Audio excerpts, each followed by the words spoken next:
Good morning, dear students. Today, again I want to welcome you to the next session of verb. Last class, we had some discussions about the verb. We understood about the verb and its different names in different places and different situations. And in our previous discussion, we discussed many names of the verb that you understood, and today we will discuss a little more to recall your past knowledge. Okay, so as you know, due to this COVID-19 virus, our school and the entire town has been locked down, shut down. Therefore, it has become impossible for us to take the classes as usual. Therefore, today I will try to make you understand about the other part of this verb which I promised to discuss in the next class using pen and paper. Please don't mind, and let's understand this briefly to recall your views, to recall your previous understandings. Okay, so let me tell you about them. Dear students, as you know, last class we were discussing about verbs. We also understood what exactly verb means, and we understood that every verb is an action word. But verbs have different names in different times. Sometimes we say some verbs are stative verbs, and sometimes we say some verbs are action verbs. Similarly, sometimes we say some verbs are main verbs and some other verbs are auxiliary verbs. Similarly, sometimes we say some verbs are regular verbs, some are irregular verbs. Sometimes also we say some verbs are transitive verbs and some verbs are intransitive verbs. Similarly, there are some verbs which we say as finite verbs as well as non-finite verbs. And you know, in the last class we discussed about stative verb and action verb with examples. Similarly, we also distinguished between main verbs and auxiliary verbs. Similarly, we also discussed regular verbs and irregular verbs with some examples. We also discussed transitive and intransitive verbs. And if you have any problem understanding them, you can have your own questions to me. You see, we have already discussed briefly about 1, 2, 3 and 4.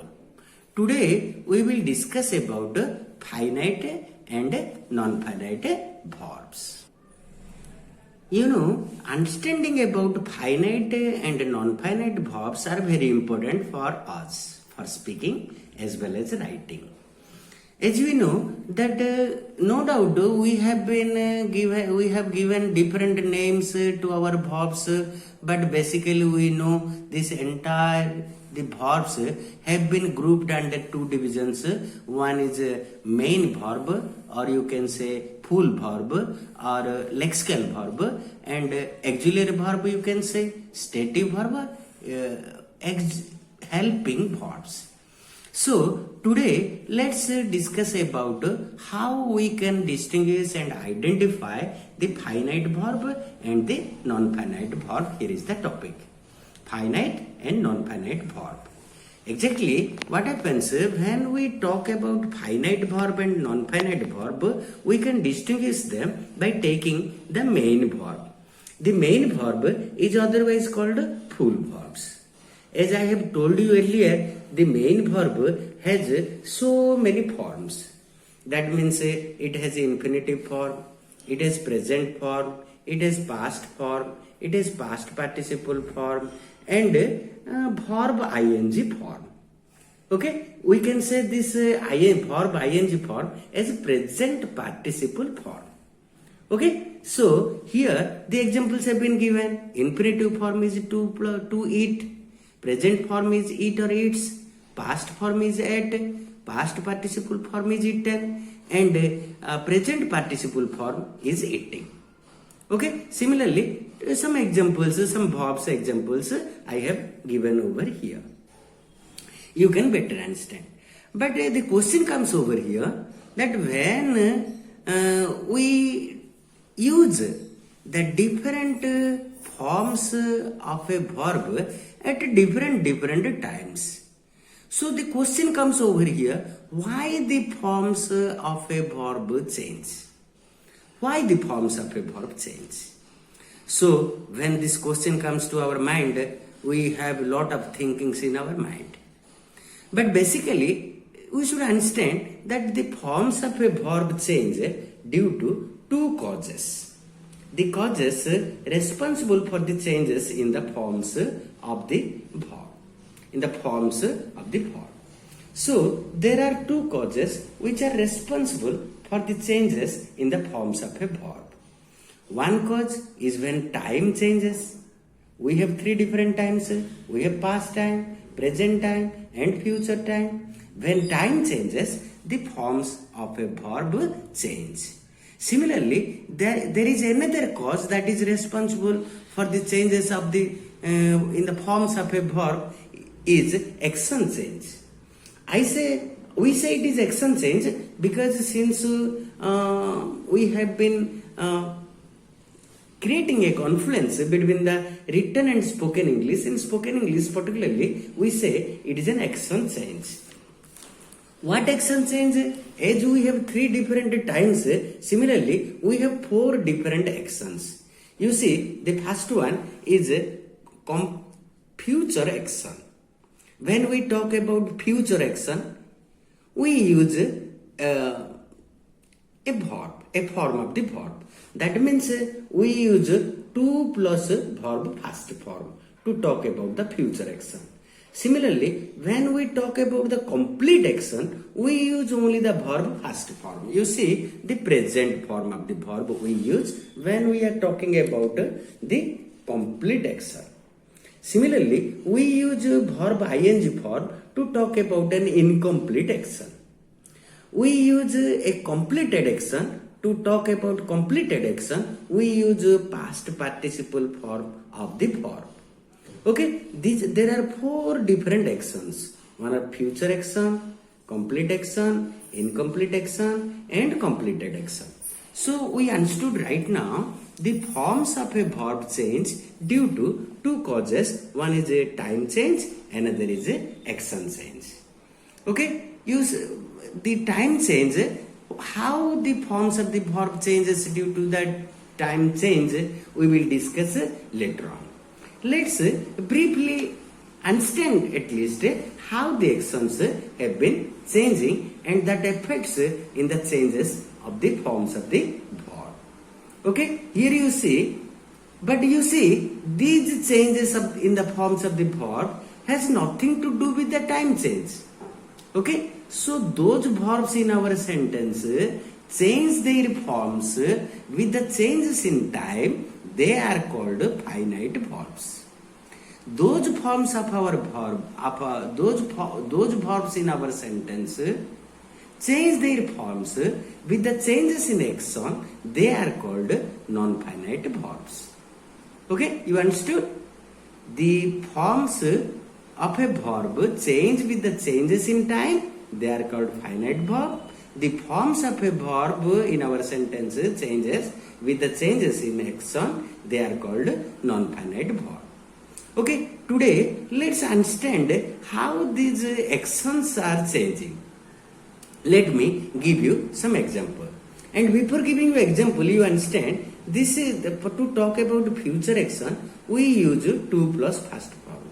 As you see here, we have written to go, to eat, to play, to read, to write, like such. Okay, here I have written an example. You just see. Always Hari goes to market to buy vegetables.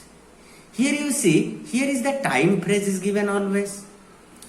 Who goes to market? Hari goes, the subject comes. What does Hari do always? Hari goes. Where does Hari go? To market. Why does Hari go to market? To buy vegetables. You see, this always is talking about a regular action. Therefore, we have used the past form or the present form of this verb. And this verb is affected by this time phrase. But here you see in the same sentence, we have another verb is to buy. This to buy is nothing to do with this time phrase. It is talking about the future action. Future action means whenever Hari goes, after going only he buys vegetables. You see another example of the same sentence I have given. Yesterday, Hari went to market to buy vegetables. Here you see the time changed. Therefore, the forms of this verb go changed to past time because it is past time. But yesterday Hari went to market to buy vegetables, we have written. You see, in this second sentence, this verb again changed its form due to this time changed. But you see, this next verb, this is a verb and this is also a verb. But this verb's form does not change with the changes of time because it is talking about future action. Whenever, in whatever time, whether it is time of present time or past time or future time or whatever time, these verbs which change their form with the changes in action, they remain constant. They are talking about only the action, that is the future action as we have discussed over here. Instead, similarly, let's talk about complete action. So, this complete action means starting from starting of the action to the end of the action. The whole action is called complete action. For complete action, we use this present form often. For that, I am giving you another example. You just see. Here, I have written an example over here. Yesterday, I saw the driver jumps down the truck. You see, yesterday is time phrase. Therefore, we have used the verb's past form because it is the past time. This form's verb changed because time changed. If we will write always I see, tomorrow I will see. So when time changes, this verb's form changes. But here you see another verb is here. This jumps down. Jumps down here it denotes that since the driver stood up from his seat and jumped out of his truck and just reached on the floor. From his seat on the floor, the starting to ending, the complete action we are talking about of the driver. So here it is talking this form, the present form over here, is not working as a finite verb. It is not changing its form with the changes in time. It changes due to the action. The action, it is talking about the complete action. So it is a non-finite verb. As we know that non-finite verbs are the verbs of which the forms change with the changes in action. So it is talking about the complete action. You understood? Yesterday I saw the driver jumps down the truck. That means this jumps is talking about the complete action and it doesn't have any link with the time change. But this verb is changing its form with the changes in time. So this is finite verb and this is non-finite verb.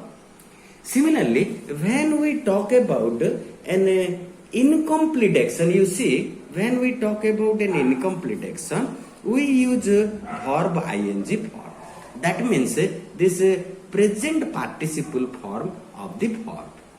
What it says, it is talking about an incomplete action. That means when the action started, when it is ended, we have no knowledge. But when we came across this, we found something, the action was in progress.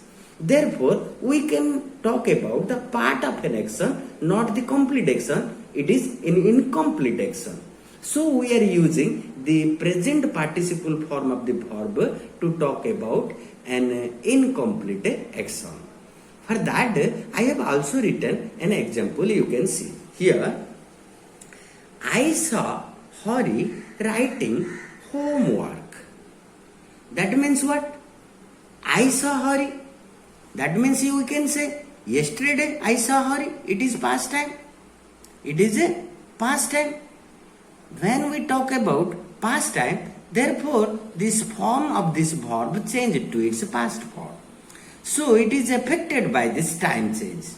But what Hari is writing, while I was coming to the Hari's house, on the way, I found that time Hari was writing something. When Hari started writing his homework, when he ended his homework, we have no knowledge about that. We only saw he was writing. So this is talking about an incomplete action. So we are using the present participle form of the verb to talk about an incomplete action when it is functioning as a non-finite verb. Understood? Similarly, we have another type of action is a completed action. When we talk about an action has already been completed, in that case, we are using the past participle form of the verb. Okay? It is nothing to do with the changes of time. It is talking about an action. For that, I have also written an example. Let me show you. Here you see, yesterday our teacher discussed a completed chapter. Completed chapter.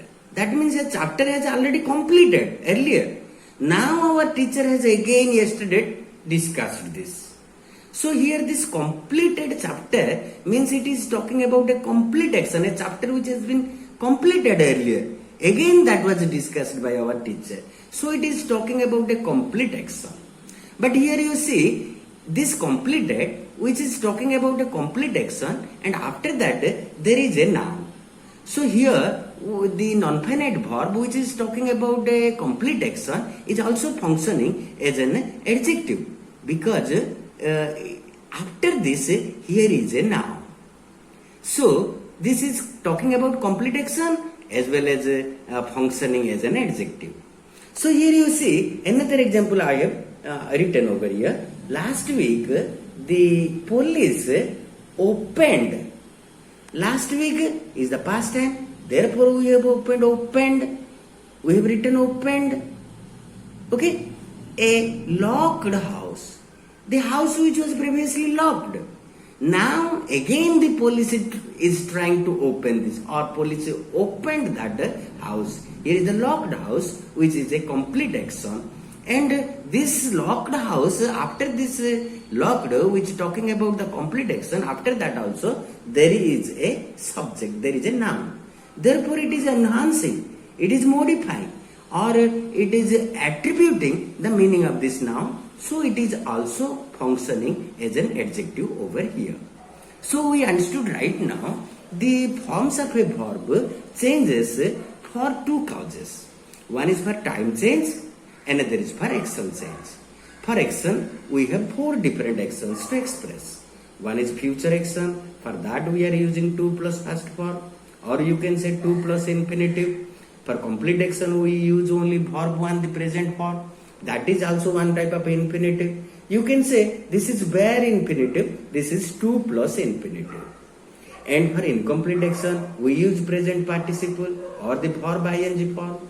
And for complete action we use the past participle form of the verb, which you can say the ed form or the en form, which is past participle form. And for the examples we have understood over here.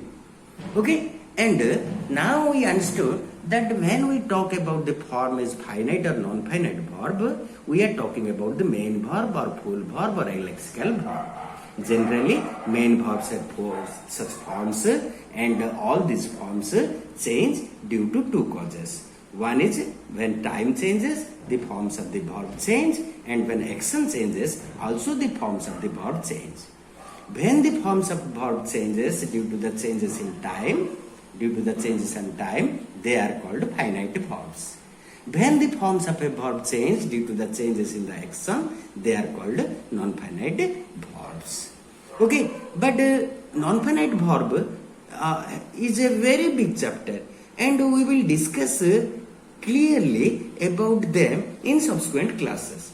Today only I am telling you to have some brief idea between the finite and non-finite verb. And about the finite verb, we will also discuss later on more. But for your information, let me tell you that tense means, we often talk about tense. The tense means nothing, only the changes in the forms of a verb with the changes in time. So the finite verb has only its tense changes. Non-finite verb has nothing to do with the tense change. Finite verb only change their tenses. That means changes their forms with the changes in time. So you understood what exactly the tense is? Tense means the changes in the forms of a verb with the changes in time. Again, let me tell you, when we talk about this finite verbs also used in two ways, 1 and 2. That we discussed in the previous class. One is a transitive verb. Transitive verb. Another is intransitive verbs.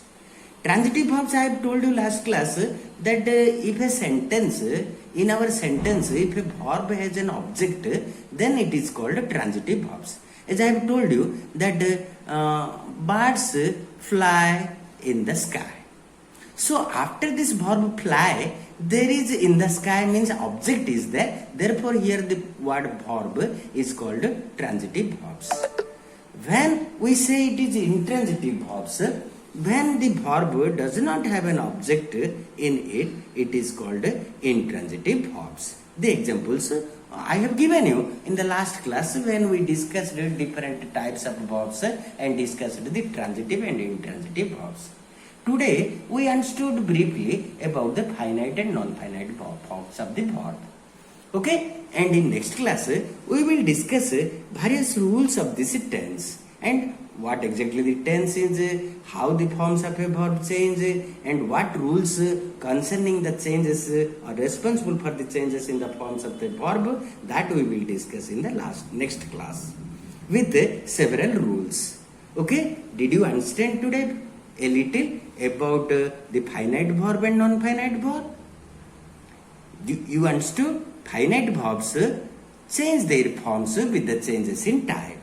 And tense means the changes in the forms of the verb with the changes in time.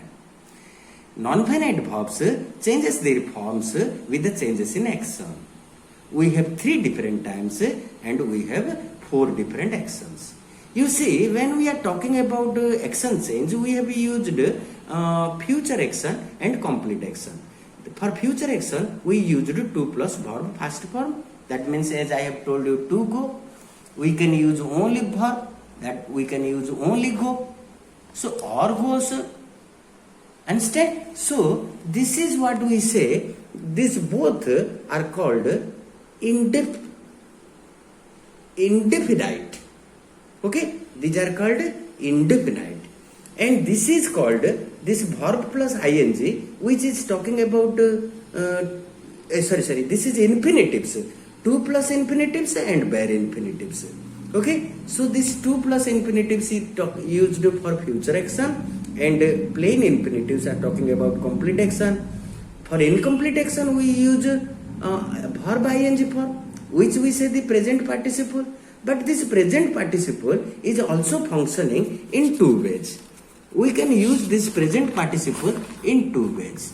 How we are using them in 2 ways, you just see. Sometimes we use this present participle, which we say in 2 ways. Sometimes it is functioning as a noun. When it is functioning as a noun, it is called gerund. Sometimes it functions as an adjective. When it functions as an adjective, it is called participle. Okay, one example I am giving. Running is an exercise. Swimming is my hobby. So here we have used swimming at the beginning of the sentence and it functions as a subject as well as a noun. Therefore, when we add ing form with a verb and it functions as a noun, we say it is a gerund. When we add ing form of the verb and it functions as an adjective, we say it is a participle or the present participle. Example I am giving you. I saw a dancing girl. The thief jumped out of a running train.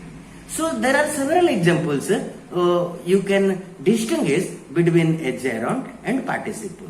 One day we will discuss clearly and more about infinitives, participles and gerunds in a subsequent class. But today's discussion is about the finite and non-finite verbs that we discussed. Okay, and next class we will discuss more about the time change.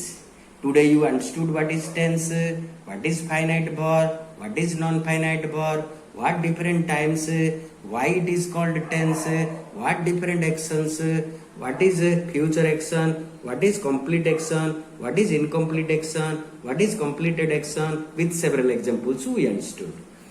And also we understood what is non-finite verb. Okay, and next class we will have more discussions about verb, particularly to talk about the infinitives, gerunds, participles and different other rules that are responsible for changes in the forms of the verb with different times, which we say tense and aspects in the next class. For today only this much. Okay, thank you. See you.